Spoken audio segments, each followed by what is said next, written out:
Howdy guys, how's it going? So today we're going to be doing an ATV camp. I come out to where I built that, long-term base camp, and we're just going to be using this same spot just because it's already got a couple things up, and this is just a last-minute outing for relaxation. I've got a cot with me this time, which I've not used a cot camping in a hot minute. So now we just go ahead and get this stuff unloaded. Got a jug of water with me, plus my normal metal water bottle. And then I've never done this before. I've had this canvas, this military canvas duffel bag for a while, but I've got pretty much everything in here except for the cot.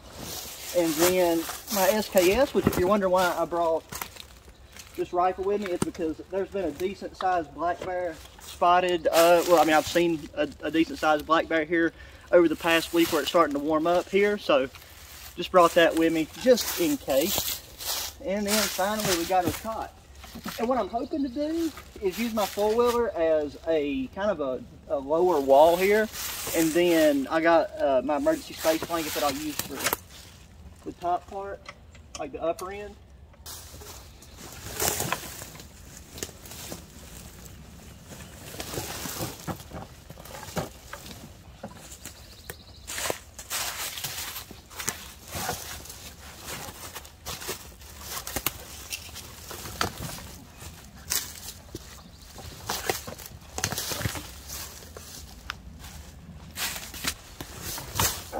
All right, that should be plenty good, and that's not going to be too close to the fire because we're not going to have a big fire anyways. And now I just need to kind of clear some of this stuff back before we set the tarp up. Before we set the cot up and get the tarp over the top of it. Because I'm not sure which exact tarp configuration I want to do. So I'm going to get the cot set up first, and then we'll decide on that. And this right here was just the remnants of like what was on top of that long-term shelter we built, along with that debris wall on the side. And if I remember correctly, I took one pole out of this cot, and even if it's in here, I'm not going to use it because I like to just use one of the tension poles because I don't like feeling like I'm sleeping on a concrete slab of canvas.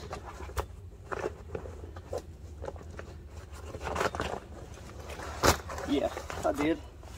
Because I remember I took the other one out because just to help reduce the weight slightly.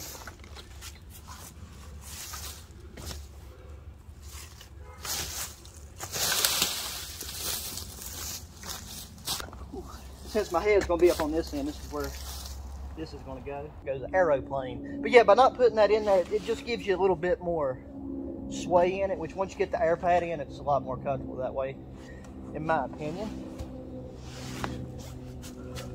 So I'm going to try to not dig everything out right now, but I just got to take a couple things out so I can get to the rest of my stuff.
Well, if that ain't just downright beautiful, baby. So I'm taking extra consideration into putting this overhang at the pitch it is, because it is supposed to start raining tonight. All this stuff will get stored underneath the cot.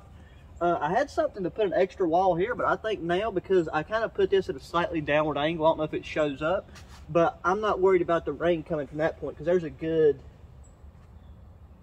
8-10 inches, probably about 8 inches from the edge of that tarp to here. So unless it's not supposed to be windy up to like 5-8 miles an hour.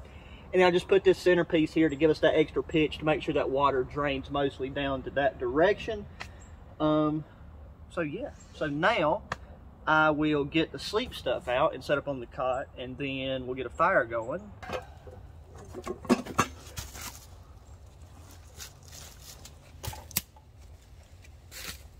The seat cushion, like I said, you know, we got all this carrying and storage ability, so I just wanted to take advantage of it. So the low for tonight is supposed to be 38, you know, like I said, 5 to 8. Maximum will be 10-mile-an-hour winds. But where it's going to rain, you know, whenever it's cold and damp like that, you know, you feel it a little bit more. So I went ahead and brought a sleeping bag instead of a wool blanket. And I've got, as usual, extra hoodie in there, plus the flannel shirt that I wore out here. So just with this t-shirt and the sleeping bag is going to be more than enough. But I got some stuff extra just in case, just to be prepared.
Alrighty, here we go.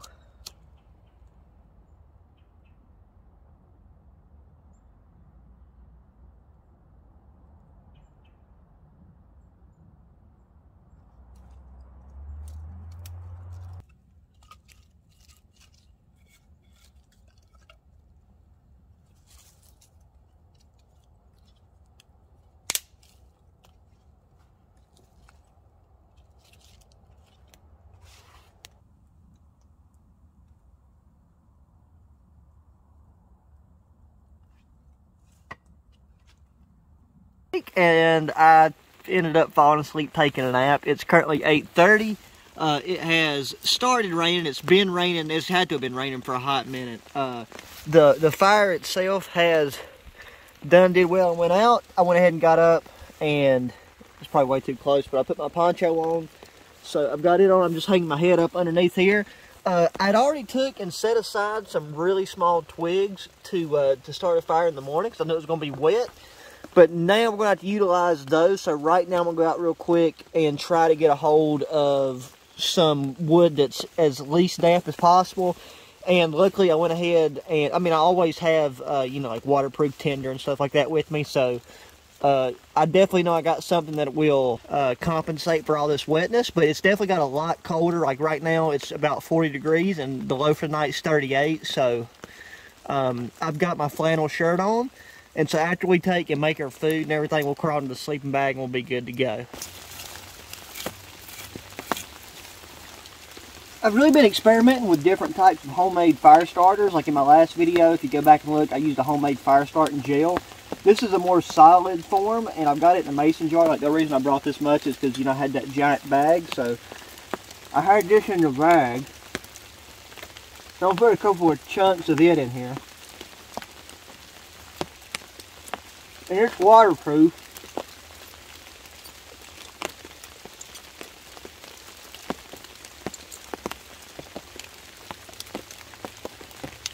I think that'll be enough.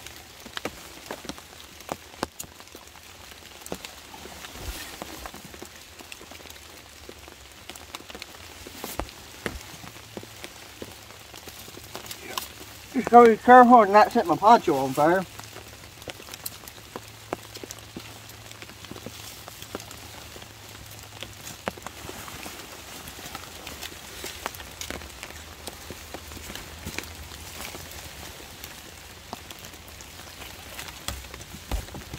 Right there is the head of the bed. Like I said, look, absolutely no water right past the point of the tarp itself. The tarp isn't touching our cot except for maybe that upper little piece of metal, but that means nothing. It's shedding water beautifully down towards the bottom. No moisture on the end of our tarp either. There's no wind. Right there's our fire. It's kicking back up. We got plenty of stuff on there, and it'll dry out the ends of those long pieces I put. Plus, we've got that stuff leading back right there to the left that we'll have to put on there as well. If anything, let me get that out of the way. You know, like I said, everything under here is bone dry. If you're worried about like that bag that has a couple more gear pieces in it, no water's rushing underneath because we've got that big mound of debris right there.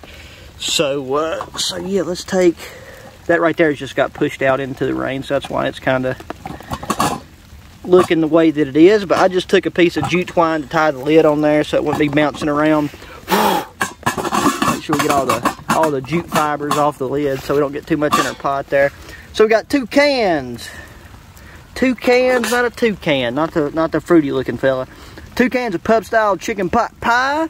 And then right there is a one of my homemade spoons. I've carved a bunch of spoons. I was actually planning on finishing one on this trip, but I just decided that I wanted to chill out, and considering the fact that I fell asleep, it's a good thing, because like I said, now it's just there we go. That's what I wanted that little gap for. There it is. Sweet. So yeah, that's coming back up real nicely, getting the fire going in the rain. Not trying to be funny, but I am literally having to drape my shemagh over my face and hold it up to like block the heat, because I just overestimated like the fire a lot, considering that it was raining. I just wanted to make sure that it was 100% success the first time. And right now, it is way too hot in here. I'm starting to sweat, and like holding this right here in front of my face is helping a lot, just to kind of help block the heat from like, you know, radiating on my body. But I can, like where my hand is right now holding the camera and everything, I can feel the heat on the tarp. It's just way too much. But the good news is all that wood right there along the exterior that is connected to that is going to dry out, so we should be good to go. I'll probably take and go ahead here in a minute and set the pot over there against the embers and the coals that we got going right there in that one little divot, and get the, like I said, the soup's already cooked. It's canned soup, so ouch, so you know it won't take it but a minute or two just to warm up. Then we can eat. We can let that die down, and we'll feed it a little bit, mainly for the light aspect. But we do not need the heat. Like it is cold. Like you could probably see my breath a minute ago. Now I doubt. There's no way you could now, I don't think. But you know, the humidity's high. You could. It's just. It will get a lot cooler after that fire completely dies out, because it's supposed to rain all night and all day tomorrow, I think, or at least up until lunchtime or 1 p.m. tomorrow. So plenty of water's coming, so the fire is not going to live too long, because I don't have a whole lot of wood to keep it going for long term. So alrighty, let's go ahead and get our soup added to the old pot. I'm going to just take and set my spoon up here to the side for the time being. But yeah, both of these, like I said, once again, both pub style chicken pot pie, very good, super easy. Like I said, already cooked. Okay. Number 1, sloshing in. And so what I'm going to do is, I'm like, just like with that can you've seen before, I'm going to throw these in the fire just to burn the paper off, cook the stuff to kind of hopefully, you know, get rid of any fresh reminiscent smell. And then I'll pack them out once they cool down.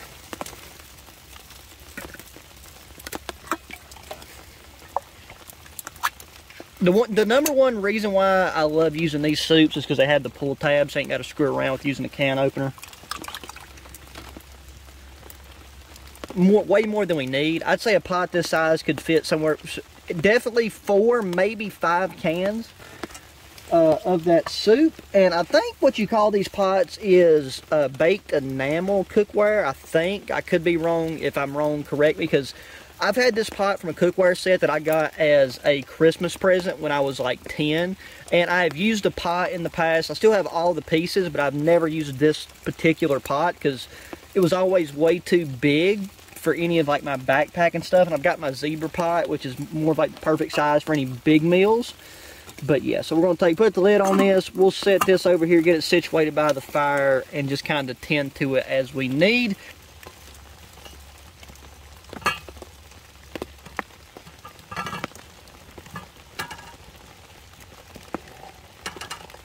Okay, so what I'm going to try to do now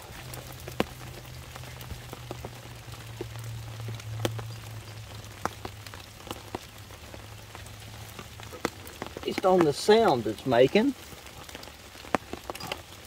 bring it back a little bit, grab our spoon.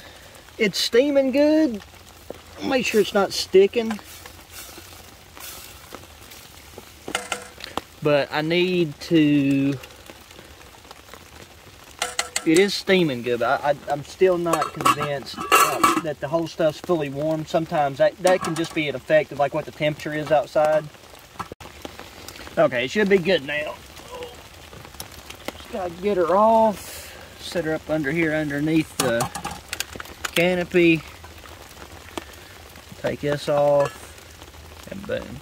Yeah, since we got those little bubbles, that means it's ready to rock and roll. So okay, there we go, baby. It's holdable now. Still nice and steaming hot. Right now, it don't really matter if we get nothing on that top side of the lid, because I'm about to take and dig in. So yeah, this is a spoon that I carved a while back. I think like not this past winter, but the winter before last, out of a yellow poplar.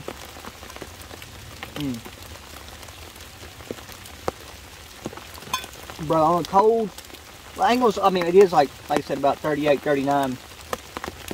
On a cool night, whenever it's raining like this, you cannot beat a hot pot of soup or stew.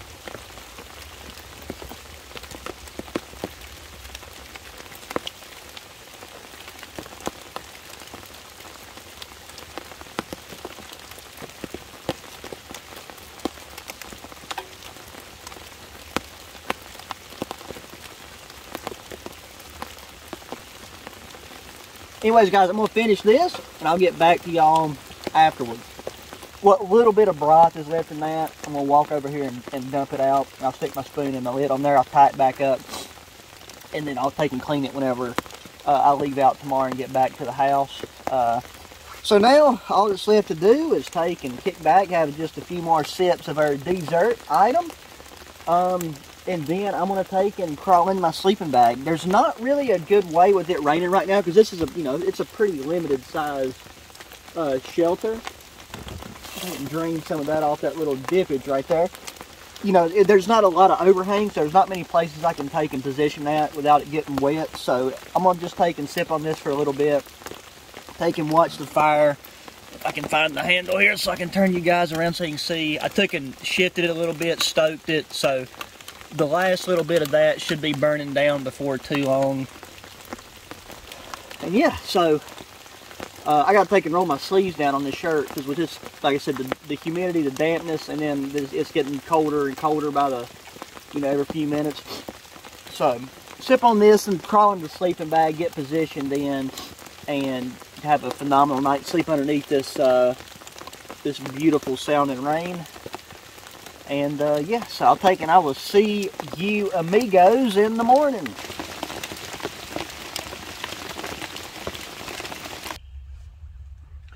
So, good morning, guys. Last night was a way more wet and rainy night than I originally expected.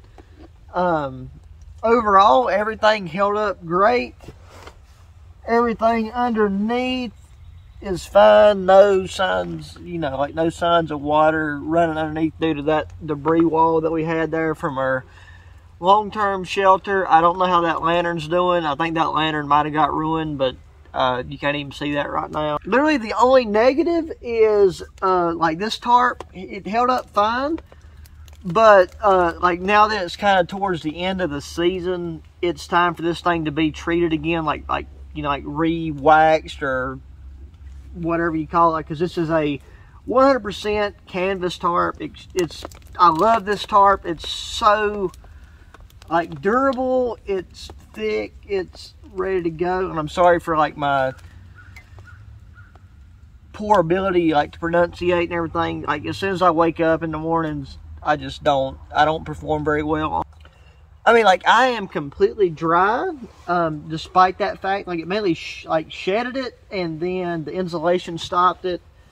And then, for anybody that's curious, like I said, I took over here to my right side.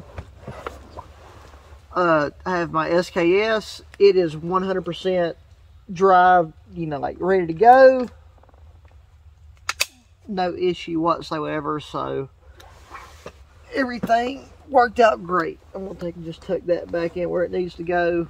The sleeping pad kind of catches on that sling, but anyways, guys, it was a phenomenal you know, camping trip. I'm glad y'all was able to take and come along with me. You know, make sure that you're subscribed, you know, like the video, all that kind of stuff, so that you can be along for the next one. And this ATV trip, I'll probably be doing more ATV trips, you know, like in the upcoming future during this time of season, because like I don't really camp that much whenever it starts to get warmer weather, but I do have a catfishing trip planned for the end of this month, so that will be, you know, something to look forward to if you're interested in fishing and camping and all that kind of stuff. But yeah, anyways, that's enough rambling. As always, guys, thanks for watching. Be sure to hit the thumbs up button. Subscribe if you haven't already. Share with your friends. Check the links in the description, my other videos. And until the next one, adios.